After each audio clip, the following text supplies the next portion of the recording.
बाकी अटल राजा राजा तो her duty बा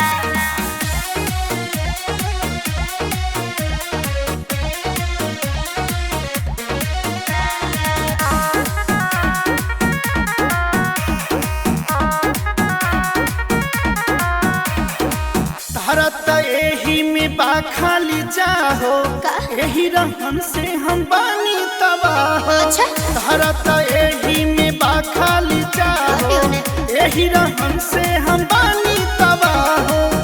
दिलवा में काटत काहे तहरा ऐसे चिउटी काहे अरे अरे तहरा ऐसे चिउटी हो।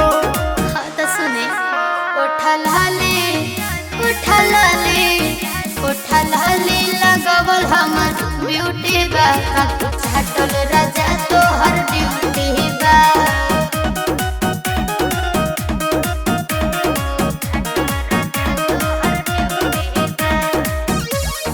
अटल राजा तो हर ड्यूटी बा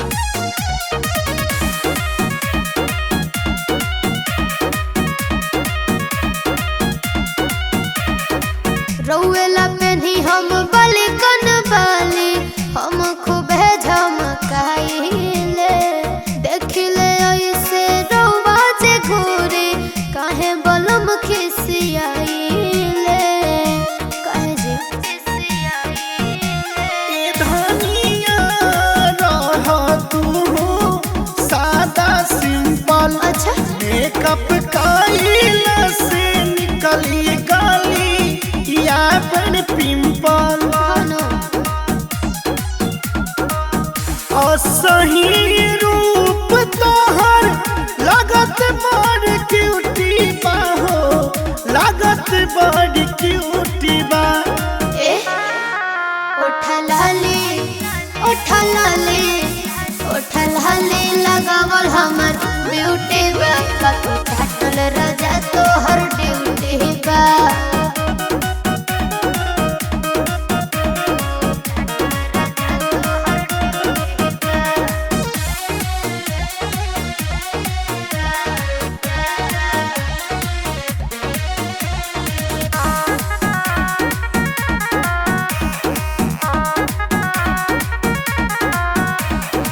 सबक सिंगर सब रहे अधूरा जले न रउआ देखिले अमित आशिक जानी ऐसे हो रूसा काहेला तकिया फेंकिले बोले आज गोलू के सुना धानी कर दयाराम छोरा मेकअप के टेंशन जाके कर दोसर काम।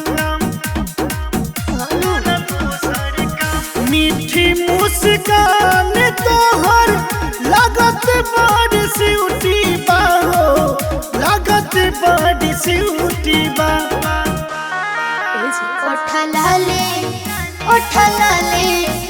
उठा लाले लगावल हमर ब्यूटी बा अटल